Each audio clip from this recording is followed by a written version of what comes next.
बीती रात हुए हादसे में 30 लोगों की दुखद मृत्यु हो गई और 60 लोग घायल हो गए। हादसे के बाद प्रशासन ने फौरन हालात को काबू किया। अखाड़ों ने भी अपने अमृत स्नान के समय को बदला। मुख्यमंत्री योगी से लेकर प्रधानमंत्री मोदी तक सभी पल पल की अपडेट लेते रहे। लेकिन हादसा कैसे हुआ, क्यों हुआ, पूरे घटना की इनसाइड स्टोरी क्या है, महाकुंभ में करोड़ों की भीड़, अफवाह और हादसे का आखिर सच क्या है, हर पहलू पे आज चर्चा करेंगे। साथ ही हादसे के बाद स्थिति सामान्य होने पर कैसे एक दिन में श्रद्धालुओं ने स्नान करके नया कीर्तिमान भी बनाया, वो आंकड़ा भी बताएंगे। पहले ये रिपोर्ट देखिए।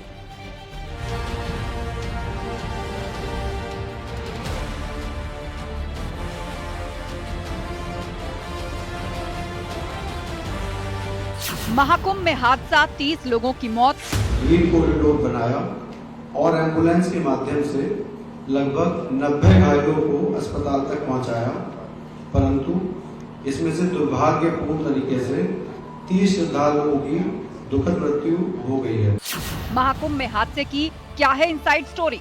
रात्रि को 1 से 2 बजे के बीच में अखाड़ा मार्ग पर, जहां पे अखाड़ों के अमृत स्नान के दृश्य से बैरिकेड्स भी किए गए थे, तो बैरिकेड्स को फांद करके आने में कुछ श्रद्धालु गंभीर रूप से घायल हुए हैं। महाकुंभ में करोड़ों भीड़, अफवाह और हादसा। अफवाह पर कोई ध्यान न दें, संयम से काम लें।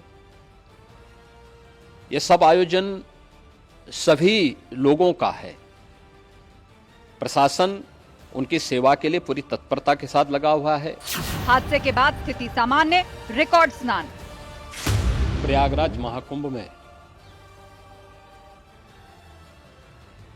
श्रद्धालुजनों की भारी भीड़ है। लगभग 8 से 10 करोड़ श्रद्धालु इस समय प्रयागराज के अंदर मौजूद है। दूसरा अमृत स्नान, महाकुंभ में विश्व कीर्तिमान। भारत के अभ्युदय के लिए ये एकता का महाकुंभ है, सामाजिक समरसता का महाकुंभ है। आज की जो घटनाएं हुई है उसके लिए पहले तो हम सभी 13 अखाड़े के संत महापुरुष बड़े दुखी रहे हैं। सब लोग मर्माहत हैं, लेकिन अभी की तत्काल की जो जरूरत है वो यही है कि अब कोई दूसरी ऐसी घटना ना हो, इस बारे में हम लोग सचेत हो जाएं। संयम ही संगम है, हमें संयम रखना है और विशालकाय जन समुदाय में हमें प्रशासन के निर्देशों का पालन करना है। विशेष करके हमने उत्तर प्रदेश सरकार को और केंद्र सरकार को बधाई दिया कि उन्होंने आज जो महात्माओं के स्नान की जो व्यवस्था की, उस व्यवस्था के लिए, उस व्यवस्था में मैं इन सभी शासन के और प्रशासन के अधिकारियों को बधाई देता हूं। तीसरा अमृत स्नान, वसंत पंचमी का कैसा प्लान?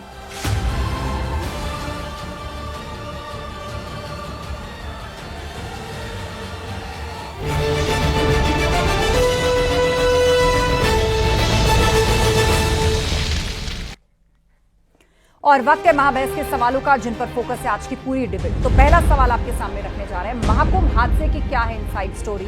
एक एक करके आपको बताएंगे वो तमाम तथ्य जो इसके बाद निकल करके सामने आए हैं। कैसे हुआ आखिर ये हादसा, बैरिकेड्स कैसे टूटे, वो सब कुछ आपके सामने रखेंगे। और साथ ही अब इसके आगे जो अगला अमृत स्नान आने जा रहा है, यानी वसंत पंचमी, उसका प्लान क्या है वो भी आपको विस्तार से बताएंगे। और चर्चा के लिए हमारे साथ गेस्ट पैनल जुड़ चुका है। हमारे साथ आलोक अवस्थी जी हैं, बीजेपी प्रवक्ता, आचार्य शैलेश तिवारी हैं, हिंदू धर्मगुरु, डॉक्टर परमवीर हैं हमारे साथ, राजनीतिक विश्लेषक, और साध्वी विश्वरूपा जी हैं, हिंदू धर्मगुरु। आप चारों का बहुत बहुत स्वागत है इस शो पर। तो शुरुआत आलोक अवस्थी जी आपसे कर रहे हैं। आलोक जी, शाम होते होते जो आंकड़ा सामने आया है, 30 लोगों की मृत्यु हो गई है और करीब 60 लोग घायल हैं। जो स्थिति बीती रात वहां पर बनी है उसके बाद, और कहा जा रहा है कि घायलों का उपचार किया जा रहा है, ग्रीन कॉरिडोर बनाया जा रहा है। तो अब जो श्रद्धालुओं के बीच में चर्चा है वो ये कि अब क्या बदला है व्यवस्थाओं में, कि पहले से ज्यादा अब क्या चेकिंग होगी, या जो लोग वहां पर आ रहे हैं रिकॉर्ड संख्या में पहुंच रहे हैं तो उनको किन बातों का ध्यान रखना है, अब सरकार किस तरह के कदम उठा रही है, आप क्या कहकर आश्वस्त करना चाहेंगे जनता को? देखिए, पहली बात तो जो भ्रम का वातावरण फैलाया जा रहा है उसको स्पष्ट करना आवश्यक है कि अमृत स्नान की तिथियों में वीवीआईपी गेस्ट का आना और उनकी व्यवस्था में पुलिस का लगना, जबकि यह पूरी तरह से मिथ्या है, झूठ है और इसके लिए कोई तथ्य नहीं है। 1954 में प्रधानमंत्री तत्कालीन नेहरू जी थे, अमृत स्नान के दिन चले गए थे, 1000 लोग मर गए थे। कांग्रेस ने कहा था भिखारी मर गए हैं, लेकिन उसके बाद से एक नियम बना है उत्तर प्रदेश सरकार का कि अमृत स्नान की तिथियों में कोई भी वीवीआईपी का आना प्रतिबंधित है।